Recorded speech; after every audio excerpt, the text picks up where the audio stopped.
Então, nessa ação penal aqui, 50.63.130.17, depoimento do senhor Paulo Ricardo Baqueiro de Melo. Senhor Paulo, o senhor já foi interrogado nesse processo? Essa é uma audiência que foi pedida por outras defesas para lhe formular perguntas específicas sobre mensagens eletrônicas que foram juntadas nos autos. Perfeito. Eu relembro ao senhor que o senhor está sendo acusado de um crime e, em princípio, o senhor teria o direito ao silêncio. Mas o senhor fez um acordo e, através desse acordo, o senhor comprometeu a dizer apenas a verdade. Certo? Correto. Então, o senhor não tem esse direito ao silêncio e eu também vou lhe advertir que, se o senhor faltar com a verdade, o senhor perde o seu acordo.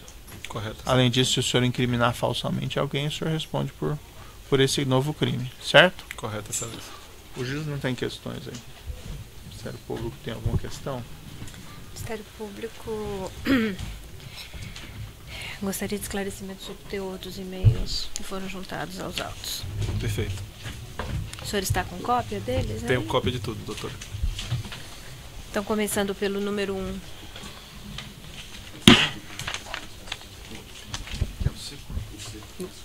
Esse aqui? Aqui são só os e-mails. Tá bom. De forma mais seca, mais resumida. Ok. Há um primeiro e-mail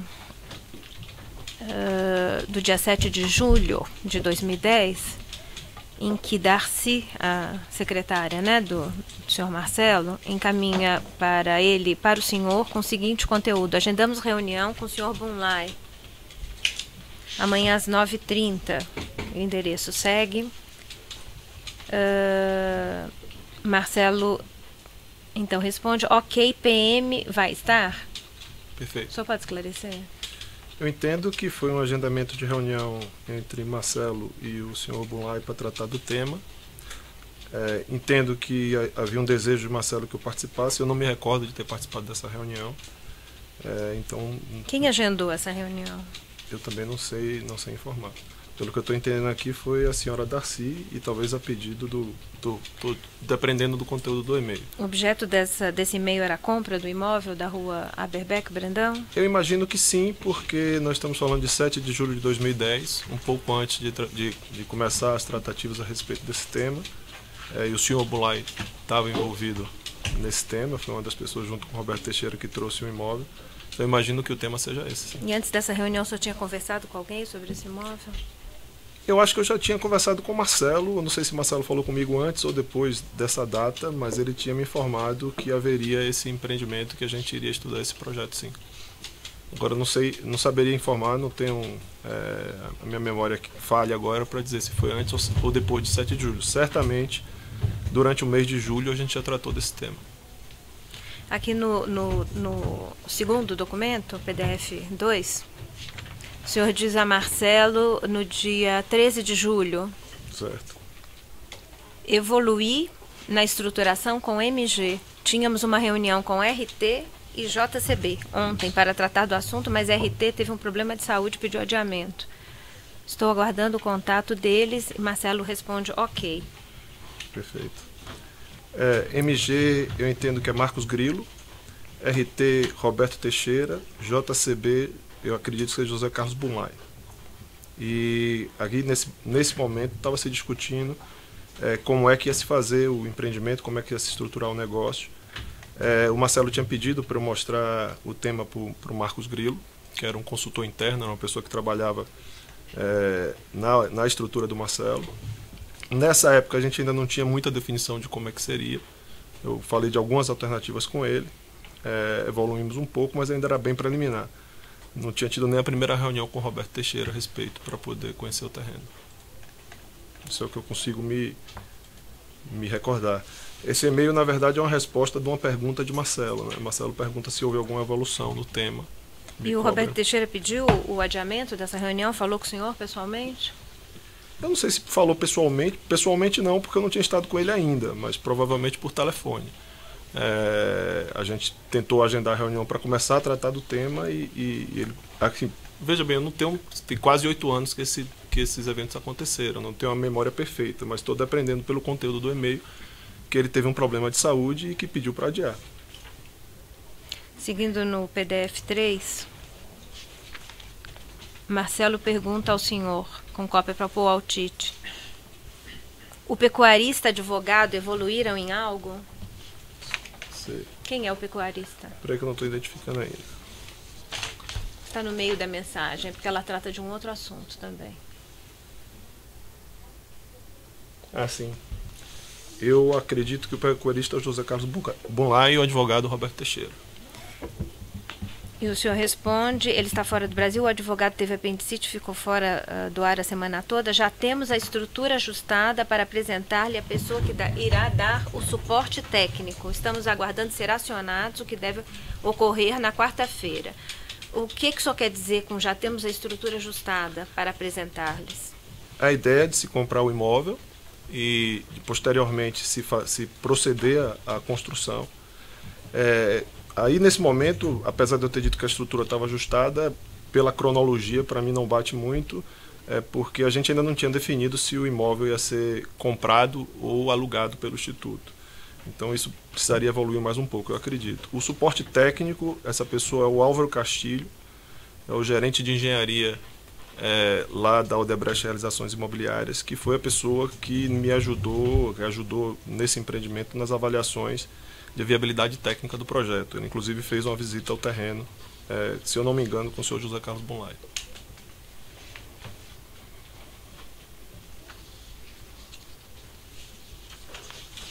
Então, o senhor não estava se referindo à DAG aí nesse momento? Veja bem, eu não sei se nesse momento já estava definido que a DAG seria a compradora do terreno. De novo, eu não consigo precisar a Esse cronologia. e-mail é do dia 19 de julho. Segue-se um outro... Ah, pois não. É possível que sim, que já tivesse definido que a DAG seria a compradora. Mas, de novo, eu não consigo precisar a cronologia. Mas o senhor não estava se referindo a ela nesse e-mail? Não, eu não me referi ao comprador aqui, eu me referi à estrutura jurídica para comprar o terreno. Eu imagino que nesse momento, a DAG, não sei se a DAG já estava definida ou não pelo Marcelo, que seria a compradora. No PDF seguinte, 8 dias depois, dia 27 de julho, o senhor diz, Marcelo, já conversei com o responsável pela empresa que irá nos apoiar. Provavelmente esse responsável é a DAG. Então, se no dia 20... O senhor não tem certeza disso? Não, a empresa que vai nos apoiar é a DAG. Se no dia 27 eu disse que já conversei, no dia 19 provavelmente ele não estava ainda... eu não teria conversado com ele, mas aqui é a DAG sim. Que o senhor disse, estamos aguardando o advogado disponibilizar a documentação do imóvel para proceder à diligence. Isso. Já avisei a JCB... Que eu imagino que seja José Carlos Bunlai. Quando o senhor diz imagino, o senhor não tem certeza disso? Não, pela sigla e pelo nome dele ser José Carlos Bunlai, e como ele, juntamente com o Roberto... Mas esse e-mail foi escrito pelo senhor, Foi não escrito por mim, mas há 8 anos. Assim... O José Carlos Bunlai faz todo sentido que seja ele aqui, porque JCB é a sigla do nome dele. E estávamos tratando do tema do e-mail. Veja que o Rodrigo Salles, que era diretor jurídico da Odebrecht Realizações, está copiado, exatamente porque o tema do diligence era um tema importante para a gente começar a tratar. E o que eu avisei a José Carlos Bunlai, provavelmente foi o recado que o Marcelo pediu para passar, para se autorizar e seguir em frente conforme orientado. Então o senhor mantinha contatos com o José Carlos Bunlai? Eu mantive contatos com o José Carlos Bunlai em poucas situações, até examinando o conteúdo dos e-mails. A impressão dá que eu tive um contato muito mais constante, mas algumas dos reportes que tem aqui foram contatos que foram feitos através da minha equipe. Esse aqui, provavelmente fui eu que avisei a ele, mas, por exemplo, tem um dos e-mails mais à frente onde se fala do projeto de construção, onde havia uma estimativa de investimento de 30 a 40 milhões, e eu reporto isso a Marcelo. Aquilo ali me foi reportado pelo Álvaro Castilho, que era gerente de engenharia. Então, em alguns momentos eu me referi aqui a informações que vieram do José Carlos Bunlai, que vieram ou através do João Alberto Louveira, ou através do Álvaro Castilho, ou de outras pessoas da minha equipe que também trabalharam. E o senhor diz, já conversei com o responsável pela empresa que irá nos apoiar, então o senhor já tinha tido reuniões com o Demerval, a propósito? Sim, esse aqui provavelmente eu devo ter falado com ele pessoalmente ou por telefone. Eu não vou me lembrar se foi uma reunião pessoal ou se foi por telefone. Segue-se nos PDF 5 e 6, uma troca de mensagens entre o senhor e Marcelo. Marcelo indaga, precisava me aprofundar com vocês nas dificuldades e riscos que estão vendo para o prédio do Instituto. O advogado foi se queixar em cima e teremos em breve uma reunião, eu, mais Rodrigo e você, italiano e advogado. Isso. O senhor responde, ok, quando você quiser. Na verdade, temos poucos dados, o advogado ficou de nos contatar para passar a documentação para análise e ainda não fez. Cobrei algumas vezes, mas não tive sucesso. Quando o senhor foi indagado na audiência passada em relação a quem era AP, referindo-se o juízo a um dado de agenda de Marcelo, com o título Reunião no Escritório de AP, e o senhor disse que não consigo me recordar com precisão, eu não sabia que era o Antônio Palocci. Veja bem, doutora, naquele momento, quando o juízo me perguntou, eu não tinha, apesar de ter feito pesquisas nos sistemas da empresa a respeito desse caso, eu não tinha encontrado material para poder conseguir enriquecer o meu depoimento. Eu mesmo admiti para o juízo que muito provavelmente o AP era o Antônio Palocci. Eu imagino que essa reunião que está tratada aqui por Marcelo, nós desde o princípio ficamos muito incomodados, tanto eu quanto o Rodrigo, quanto outras pessoas da equipe da OR, a respeito da documentação ruim do terreno. O terreno tinha vários problemas de dívidas associadas, tinha questões societárias dos proprietários do terreno, e cobramos muito essa documentação para fazer um due diligence e fazer uma compra sem maiores riscos. Eu tinha alertado Marcelo algumas vezes a respeito disso. O senhor estava a par da participação, então, do Antônio Palocci nesse projeto do Instituto Lula, e dessa atuação, e da planilha italiano, e da... Doutora, da planilha italiano, como eu já esclareci da outra vez, eu não tinha conhecimento. Eu tomei conhecimento disso após a prisão do Marcelo. E da existência de uma conta corrente que tratava desse... Exatamente. A planilha italiana eu entendo que reflete a conta corrente. Inclusive, você tinha conhecimento dessa conta corrente? Não, eu tive conhecimento disso depois da prisão do Marcelo, quando isso foi revelado após a apreensão do celular dele. Inclusive, entre os e-mails, se a senhora me permitir, eu gostaria de fazer um esclarecimento. Um dos equívocos que eu cometi no meu interrogatório passado foi quando eu fui indagado, tanto pelo juízo quanto pela senhora, a respeito da programação de pagamentos por Caixa 2. Quer dizer, eu relatei desde o primeiro momento, lá atrás, no meu acordo de colaboração, que esse terreno foi pago com 3 milhões de reais pago em Caixa 2. Eu tinha na minha cabeça que esse pagamento tinha sido feito em reais e no Brasil. O ano passado, em investigações feitas pela empresa no sistema, um pouco antes do meu depoimento aqui em setembro, se encontrou um documento onde se referia a um pagamento de valores coincidentes através de um offshore. Eu nunca tinha ouvido falar dessa offshore, nunca fiz uma programação de pagamentos em offshore, e por isso que eu disse, olha, eu não reconheço o pagamento porque não fui eu que programei esse pagamento de offshore. Entre os e-mails que Marcelo trouxe, você tem um e-mail, desculpe pular a ordem que a senhora está seguindo, mas eu acho, o seguinte mesmo. Mas eu acho que isso é importante. PDF, na data de 8 de setembro de 2010, às 18h40, eu mandei um e-mail para o Buriaci Santos, Gilberto Alves, Luiz Eduardo Rocha Soares, João Alberto Louveira copiado, que é o meu gerente financeiro, Paul Altite e Marcelo Odebrecht. Eu peço, prezado Bira e Gilberto, favor programar os pagamentos conforme o cronograma abaixo. Data 23 de setembro, valor 1.057.000, 30 de setembro, 1.057.000, 7 de outubro, 1.057.000. Qual moeda que está gravando? Em reais. Projeto Institucional São Paulo, responsável Paulo Melo. Marcelo, por favor, replicar o e-mail autorizando. Infelizmente, nos e-mails juntados pela defesa de Marcelo, não tem a resposta dele. No dia seguinte, há um e-mail meu, no dia 9 de setembro, fazendo a seguinte pergunta a Marcelo. Marcelo, o custo referente a esse projeto será habitado a alguma UE específica? UE significa unidade empresarial. Preciso dessa informação para que Bira possa alocar despesa. Obrigado, abraço. E a resposta de Marcelo é uma conta que a HS mantém e debita de 3 fontes distintas. É uma resposta cifrada que eu entendo que só Gilberto poderia conhecer. Isso é em setembro. Eu fiz uma pergunta a Marcelo em que centro de custo ia debitar em setembro. Nós estávamos tratando desse terreno desde julho. Agora, apesar de não ter sido juntado nessa ação penal a resposta do e-mail no pedido de programação e de autorização... A resposta de quem? De Marcelo. Essa que o senhor acabou de ler? Não. O e-mail de 8 de setembro, da data anterior, eu faço uma última pergunta. Marcelo, por favor, replicar o e-mail autorizando. Aqui não consta a resposta. Consta sim. Isso que o senhor acabou de ler? Não, o que eu acabei de ler é a resposta de outro e-mail. É o e-mail de 9 de setembro, onde eu pergunto qual é o centro de resultado. Não é autorização para pagamento. Aqui eu fiz uma pergunta para o Marcelo em que unidade empresarial vai colocar. Mas em outra ação penal, e aí meus advogados pesquisaram, encontraram a sequência completa de e-mails. Então, no mesmo dia que eu pedi autorização, é o evento 466 desta ação penal. Não sei se a senhora tem cópia, mas eu posso passar para a senhora. Não, tem necessidade. Não, o senhor pode explicar. Então, no próprio dia, nesse e-mail que está aqui na outra ação penal, o mesmo e-mail meu, onde eu peço ao Marcelo para autorizar o pagamento, ele responde na mesma data, no dia 8 de setembro, às 23 horas, apenas para Hilberto Silva. E ele cortou todos os copiados no e-mail. Cortou a mim, a Paul Tite e a João Alberto Louveira. E a resposta, ok, HS, somar a conta de crédito italiano. Ou seja, quando ele falou só com Hilberto Silva, ele tratou o centro de resultado de conta italiano na autorização de pagamento. Mas os e-mails dirigidos ao senhor referiam-se a italiano, não é? Reunião com o italiano, vou pedir autorização ao italiano, vou pedir autorização ao deputado. Não.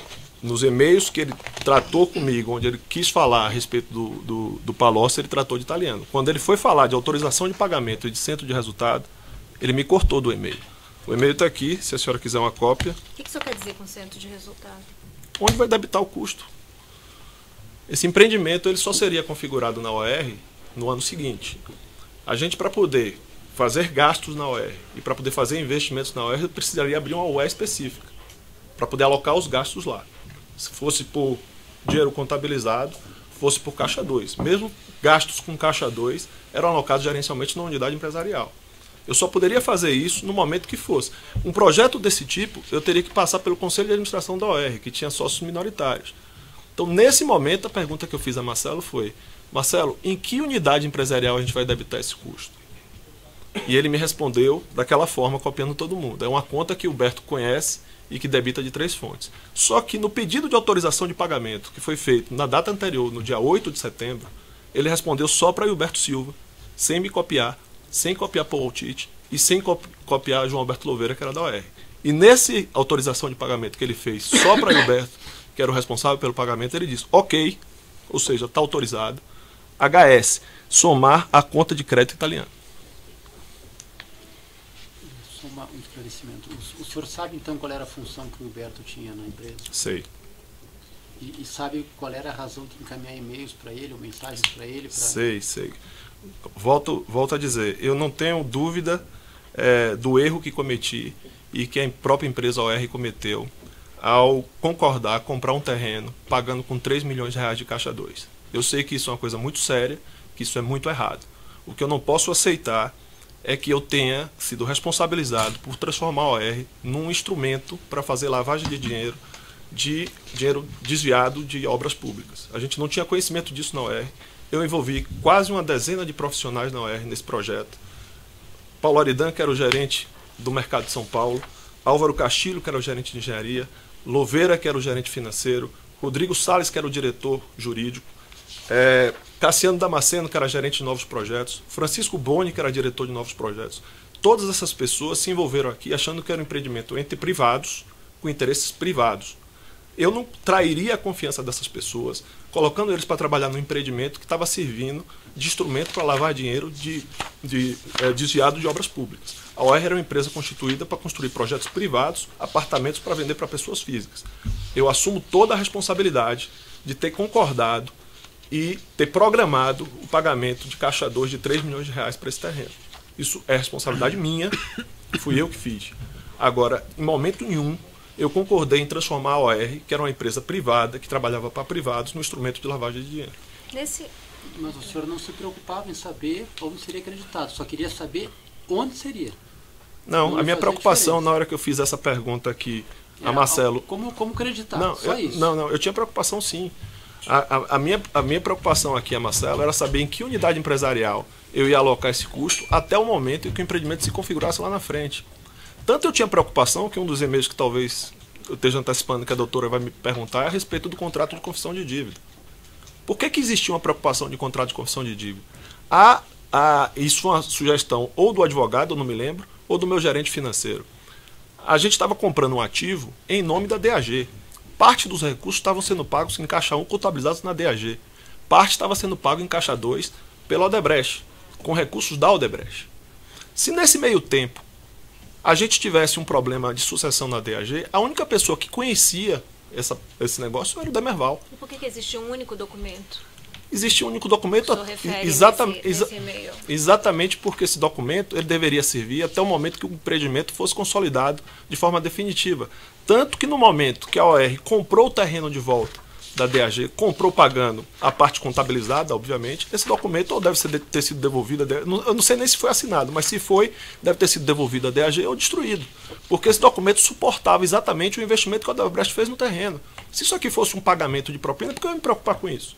Porque uma pessoa de uma empresa seria a única a saber da operação, como está referido nesse e-mail PDF 2728. A ideia é termos uma única via do documento arquivada em nosso poder.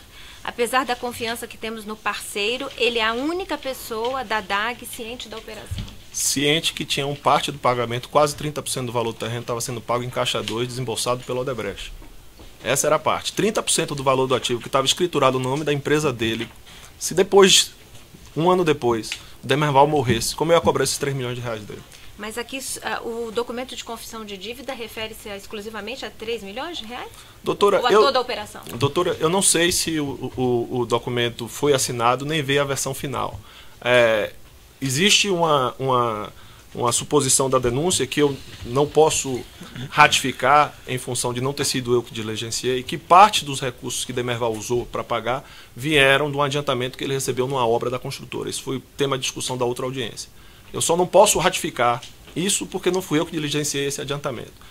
Imagino que mesmo que tenha acontecido da forma que está narrado na denúncia, que ele tenha recebido um adiantamento para colocar lá, ele não deveria ser objeto de confissão de dívida, porque qualquer adiantamento que ele recebesse na obra da Odebrecht ficaria contabilizado como uma dívida dele lá.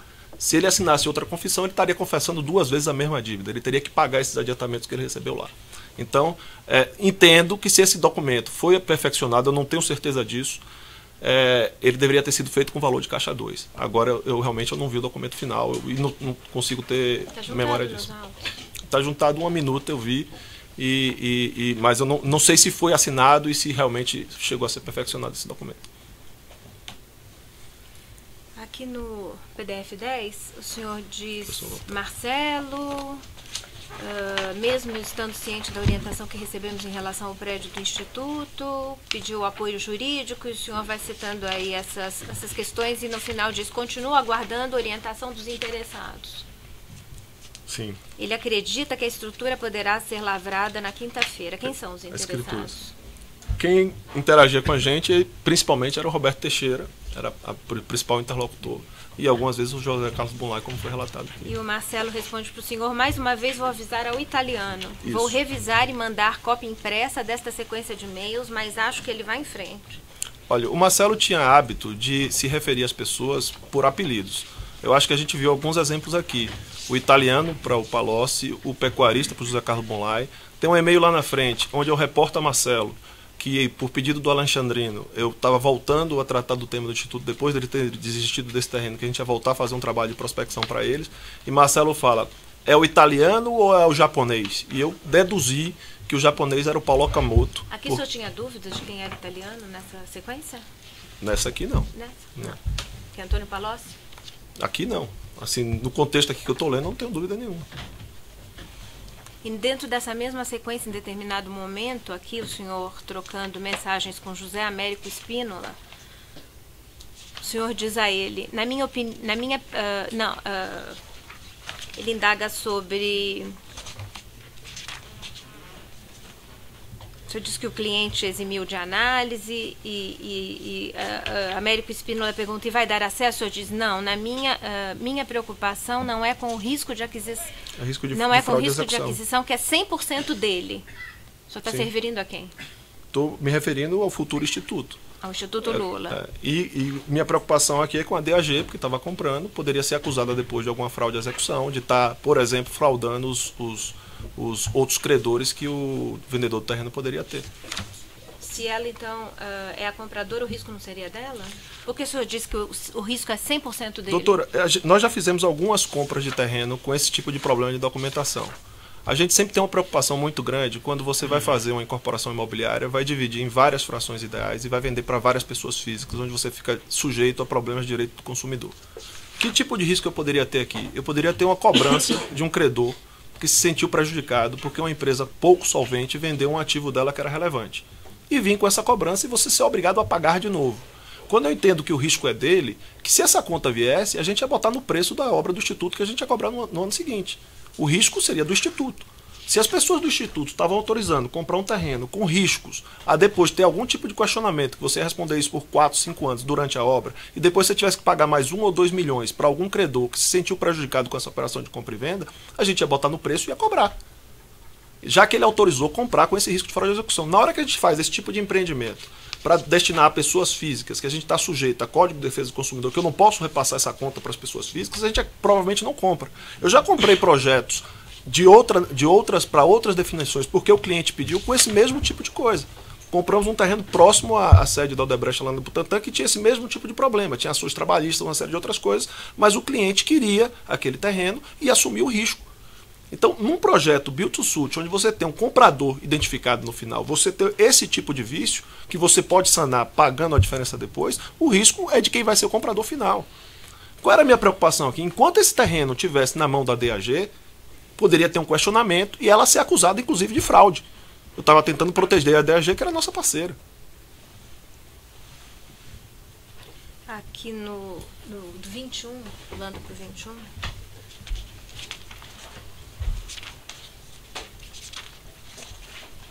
O senhor diz, Marcelo, o advogado, solicitou que tomássemos posse do prédio. Não deveria ser a DAG a tomar posse do prédio? Quando eu falo no plural, aí eu estou falando da DAG. A DAG era a nossa parceira, a gente estava fazendo um empreendimento de parceria. Mas o senhor está dizendo, o advogado solicitou que tomássemos posse do prédio? O Roberto Teixeira, que eu tomasse posse, já tinha sido comprado o terreno, tinha que tomar posse. Por que ele estaria preocupado com a DAG? Preocupado com a DAG? Dentro da sua... Não, para tomar posse, não entendi a preocupação. Ele simplesmente nos ligou e disse, olha, compramos o terreno, vamos tomar posse. Isso é normal na operação de compra e venda. Deveria ser a DAG a indagar isso ao senhor? Quando eu falo aqui no plural, eu estou falando nós, Odebrecht e DAG. Nós estamos fazendo um empreendimento em conjunto. Não é só Odebrecht. Nós aqui não é nós, Paulo Melo e minha equipe. É Odebrecht e DAG. O empreendimento ia ser feito em conjunto. E o senhor pede um alinhamento de quais serão as responsabilidades da OR. Marcelo responde, até agora era só comprar. Mas ok, coloque a empresa de segurança, mas avise o advogado que qualquer coisa a mais precisamos ser orientados pelo deputado. Sim. Marcelo explicou esse e-mail. Na verdade, o que ele me disse aqui é tome posse, bote a segurança e aguarde.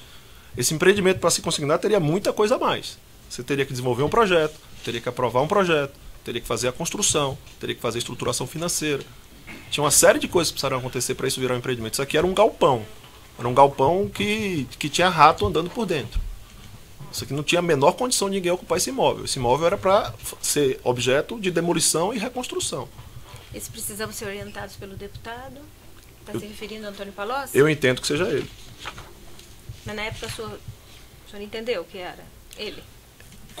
Veja bem, como o deputado Antônio Palocci, ou como o ex-ministro Antônio Palocci era deputado à época, e Marcelo se referiu várias vezes nas decisões a respeito do Instituto, inclusive decisões a respeito da documentação que ia consultá-lo, eu entendo sim que ele estava falando em nome dos interesses do Instituto. O deputado Antônio Palocci, ex-ministro, era um dirigente importante do PT e, à época, para mim, não soava estranho que as pessoas que gravitavam em torno do então presidente da República, que hoje está preso, mas na época era prestigiado, tivesse algum tipo de influência nas decisões que ia se tomar lá. Daí a deduzir que eu concordei em dar vazamento a uma conta corrente que existia é outra coisa. Mais questões? Nesse e-mail, qual é o número dele? O 22. No 22, o senhor fala aqui... Excelência, posso tomar essa água? Sim. Obrigado. O senhor fala aqui que tem 3 famílias ocupando o local e tal, que vai ser tomada providência para desocupação. Aí o senhor responde: estou preparando um relatório de tudo para lhe apresentar. Isso. Por que esse relatório não ia ser apresentado para todos os interessados? É que o senhor sempre fala no plural. Veja bem, aqui eu estou me reportando a Marcelo Odebrecht. Eu acho que eu já comentei. Sim, mas antes o senhor se reportou a Marcelo e quando falou no plural, quis dizer que falava também da DAG. Aqui, por que o senhor não fala no plural também? Desculpe, a DAG tinha conhecimento disso tudo aqui. Mas eu estou lhe perguntando por que lá o plural vale e aqui não vale? Veja bem, isso é uma questão de uso de linguagem. Eu não me preocupei. A Acho DAG... que o senhor está usando bem da linguagem. Desculpe, doutor, eu gostaria de responder a pergunta do senhor, se for possível. Aqui, de novo, eu estava relatando para Marcelo todos os detalhes. Veja que nós estamos falando aqui de um investimento adicional de R$200 mil para tirar um poceiro do imóvel. Isso era alguém que não tinha título de propriedade que estava lá. A indenização. Marcelo controlava até isso. Aqui era um relatório de coisas pequenas. O que eu estava discutindo aqui para ele, o que ia apresentar o relatório, é de como foi toda a aquisição. Eu não tinha preocupação de apresentar relatórios para a DAG. Eu tinha preocupação de apresentar relatórios para Marcelo, que era o meu líder. Que é quem me cobrava os detalhes e como as coisas estavam andando. Essa era a minha preocupação. Certo, vou interromper um minuto pelo tamanho do áudio.